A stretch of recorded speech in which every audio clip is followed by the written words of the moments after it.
Miniature Market has thousands of board games at discounted prices. Click the direct link below for Faraway or any other game. Hello my friends, it's the Game Boy Geek here. Today we're going to be exploring down different avenues, down different terrains. We're going to be seeing sanctuaries, and sometimes we're exploring day, sometimes at night. But either way, we are going far away to explore, and that's what we're looking at today, a tableau building game called Faraway. Let me show you how it's played. I'll see you on the other side.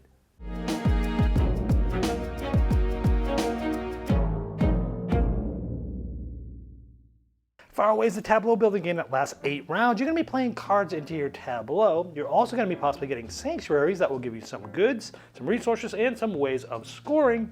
And you're trying to have the most points at the end of the game. Let's show you an end game scoring. So this is what it looks like at the end of the game. You've played 8 cards, and you might have some sanctuaries here. Now normally this can be played in one long line, left to right, card 1 through 8, or in this case I did 1, 2, 3, 4, 5, 6, 7, 8, so this was my last card played. Now to show you the easiest way to score this, because as you're playing cards, you're playing them left to right, but as you score them at the end of the game, you only score from backwards all the way back home, and you only score from that card and after it for the resources. Let me show you what I mean. So we flip all the other cards down and we flip over the last one. Now the sanctuaries are always face up. They help you through the entire scoring. So now here, this one says, we would get 3 points for every one of these icons here. Well, we don't have any of those here, and we don't have anything after it, so this didn't get us anything. Got us a resource, but we'll see if that comes into play. Now this one says any nighttime. Sometimes they're day, sometimes they're night. You can tell from the background in this icon. It says any nighttime is worth 2. Well, this is that, so I got 2 points for this card because this one is the nighttime. And it gets only anything played after it. Anything before it doesn't matter, but I do have these sort of goods there. So now we come here, and this one says, hey, we need 2 of these rocks and a pineapple for a prerequisite, and if so, we get 12 points. Well, I have 1, 2 of those rocks and a pineapple, so that got me 12 points. Now this one again, rock and pineapple, we have those after it or with the sanctuaries, and every yellow or blue is 2 points. So this is 2, and this one's 2 because it's blue. So we flip this one. This one says, we need 2 of those and 2 of those. Well, we don't have that, so we're not able to score that. So now we come here, and this one says, hey, if for every one of the rocks, you get 2 points. So there's one, and you look after it. There's one, there's one. So that's 6 points total, so 3 rocks. This one says if you have 2 pineapples, we have 1 here, we have 1 here. Each of these clue icons is worth 4 points. We have 1, 2, 3. So great, we got 12 points on that one. And then this one we look at and it says, oh great, if you have 1 of every one, it's 10. We have a green here. These also count. We actually have them all right there. And so you'd be scoring points for those sets. Now this one says 10 points for each set. So we have a green, a red, a blue, and a yellow. A green, a red, a blue, and a yellow. We got 2 sets, so that one's actually 20 points. That was a good one to play first. So that's how you do it. So as you're playing cards early, you're thinking about what you're going to need in order to get those. So like when you play this one as your second card, you know that you're going to need to play these later in order for them to count. And that's sort of the twist in the game. Now how the game works is, there's going to be a certain amount of cards out here depending on the amount of players. This is a 3-player game, so there's 4 cards. These are the cards that you're going to be drafting after you play. You have a hand of 3 cards.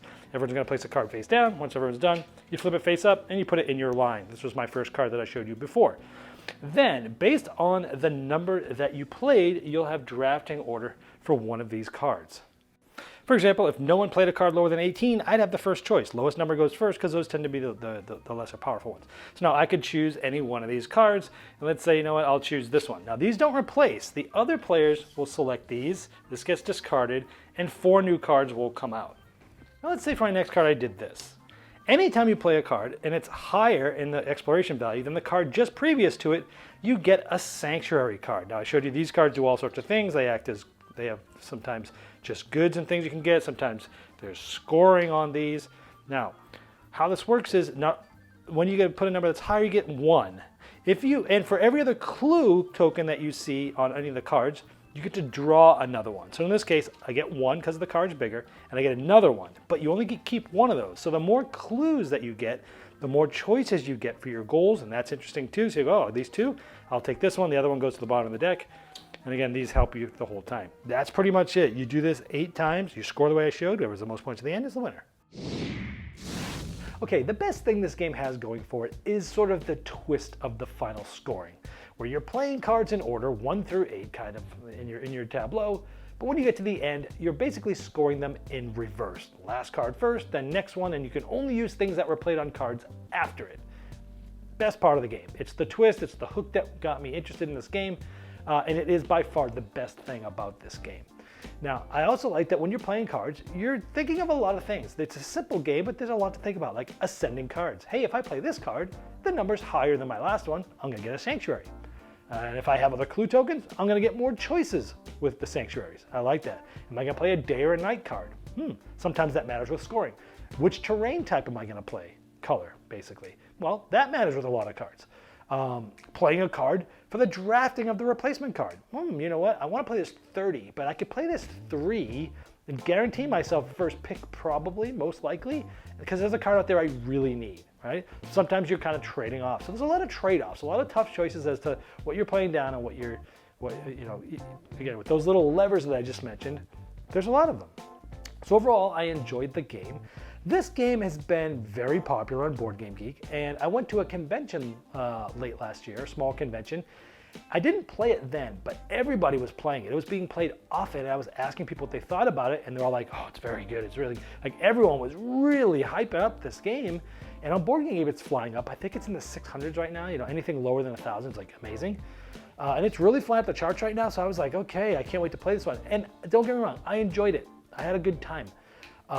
For all the reasons I just mentioned, but I wasn't quite as high on this as most. And so I'm in the minority here saying I liked the game, but I don't quite grasp why it's as popular as it is. But again, I'm in the minority, and most people like this game more than I do, so take that with a grain of salt. The things I didn't like about the game, the luck of the draw can be frustrating. Because, with all those things I just said, you kind of have the appearance of long-term strategy, but it really becomes more tactical depending on which cards just come out to be able to draft. You might be waiting for certain cards to come out that never come out. Also, the lower player count compounds that issue because you put out the number of cards plus 1. And so, yeah, if in a 2-player game, there's only 3 cards to choose from. A 4-player game, there's 5 cards to choose from. But those 5 cards to choose from, again, you can strategize and play lower numbered cards to get a higher choice. Great. But again, it just compounds at that lower player counts, you get less choices. Now, higher player counts, you get more choices, but one would argue, well, you might not really because, they might get taken before you. Yes, but being able to see what's there will help drive my strategy. So I think this game is better with the higher player counts for sure, because you don't have as many options. So overall, I enjoyed the game. I think if you like quick 25 to 30 minute tableau builders with an interesting twist of scoring and a decent amount to think about, but you could still be playing pretty casual, I can recommend the game. But for me, with the amount of buzz it's been getting, I'm not quite there. So I liked it less than pretty much everyone I played it with. But again, I'm at the minority, and that is Faraway. Game Toppers upgrades every game you play, and if you missed their 4.0 Kickstarter, you can still late pledge and take advantage of over 40 unlocked stretch goals and early fulfillment. This campaign featured a new Young Sherlock table, perfect for children's gaming, and movable coffee table, 10 new thematic mats by top artists like Vincent Dutray, a new designer art series Minecraft topper with thematic art from Brent Woodside, and some of the best package deals they've had, including game mat bundles. Go to GameToppersLLC.com or click the link below to late pledge now.